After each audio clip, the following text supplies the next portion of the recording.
So this is the outside. We have a kind of an herbaceous garden on the outside. I think the biggest challenge we've had is the deer, and we continue to experiment with things that they won't eat, bite, or scratch on. And we're extending it into this section as well.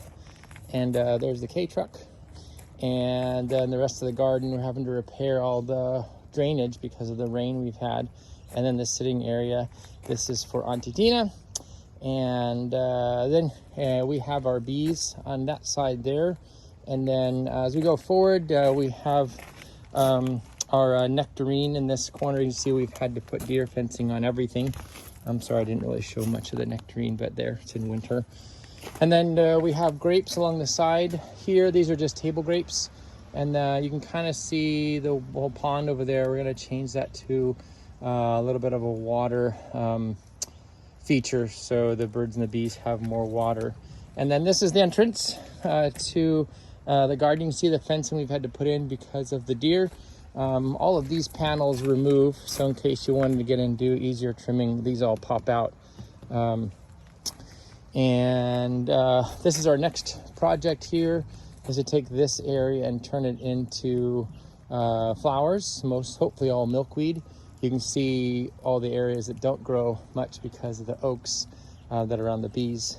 And all right, as we go into the garden, our herb tower, this will get trimmed pretty heavily soon. We'll give all those to the chickens. They really like that. They especially like the oregano.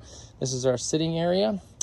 And then we have one almond tree that's kind of our centerpiece.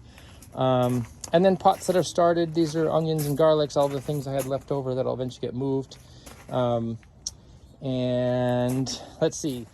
So these are our potato boxes now moved into the garden. And like I said, they have a better look than the pots that we were using, like the black buckets. So that's what I liked. And then the other thing I like is I do like having the potatoes start. And then as they get bigger, I can add a box and a layer of dirt, and then have the potatoes grow a little taller. We have an irrigation line for each box, and that's how that works there. It comes off the main bed here.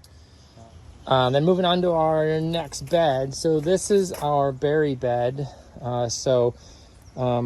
We've moved out a few because we changed this around a little bit, but you can see the strawberry towers. These are repurposed fence boards that somebody didn't want, so I acquired them and then drilled holes in them, and then they're irrigated from the top down. And this is more than one season, so you can see that they're doing well. They recently had a haircut, so they're looking quite nice. And we're even having some strawberries coming in. Winter strawberries taste really good. Our blueberries, and then we will have a justaberry put in this corner here that's in a pot right now. But I don't like the soil being exposed, so I plant wherever there's something exposed. So this is arugula, and you can see the pansies in here too. And then we have one big raspberry that we've had for a long time, and we just keep pruning it back, and it's been very proliferative. So then this is our bed that we do most of our trellising on. So that's a cattle panel, it's a 16-foot cattle panel. There's two of them there actually. And then we just bend it over the side and then sandwiched it in. So we'll do anything from cucumbers to squash to pumpkins, usually snap peas and beans. You can see right now there's some bok choy and some more flowers, because again, whenever there's not something in the bed, well, let me take that back. We always want something growing in the soil, so the soil stays active and lively. And we intersperse a lot of flowers in our growing beds. So you can see the Icelandic poppies here on the end that have come up, all happy. And then we've got some strawberries from the tower that are in here that we'll transplant when they're done. And then you can see the beets that are coming up here. And again, the bok choy. And then we have a mum that gets really big in the summer. And a catmint in the corner here that'll also get really big.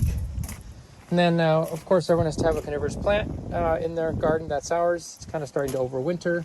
And then this is generally, we do snap peas and beans on this side. And you can see some more bok choy and then the beets growing. And these will grow up over the top, and then you'll be able to reach in and grab the peas by about midsummer. That's basically the trellis system. We have one beet that's been here for like 2 years that is ginormous, and I'm so curious to see how well it just continues to grow. It's like the size of a basketball, and we just keep letting it grow. So this is the side of the shed, the garden shed that you saw. This is where we hang our onions and garlic. This comes off, so you could move it. I broke it last year, as you can see. And that's where we keep kind of easy access soil, manure, amend. It's easy to get to. And then the potting bench, and we have some hay that we're going to be put on the beds and repurpose here. It's just kind of sitting outside. And then let's see, we've got 3 roses that the deer eat like crazy, so I've had to move them into the garden, and they'll fill up this side. They're kind of in the winter phase, and that's that part.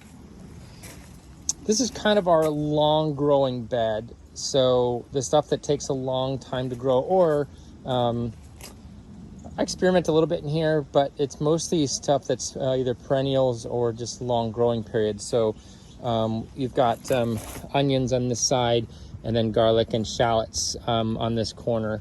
And then all of this is asparagus. And then you can see the celery here that is pretty happy right now.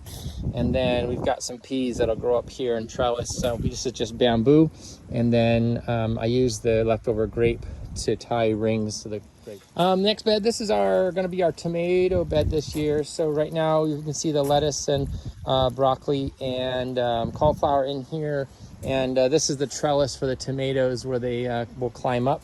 And again, we always want beds covered and growing. So this is going to be tomatoes on the sides, and then we'll probably put carrots through the middle because we want to maximize our growing space. We could also put some other brassicas in the middle if we needed to. And this is kind of my experimental bed. Right now it's got a cover crop in it. So this is the fava beans that have just started to pop up. And as you can see, we mulch, always have mulch. These are leaves from the yard. I always want the beds covered or growing. And then these are irises that I was kind of experimenting with, and they've kind of taken over, and I need to move them at some point, but I kind of like them here. I do like the flowers in the bed.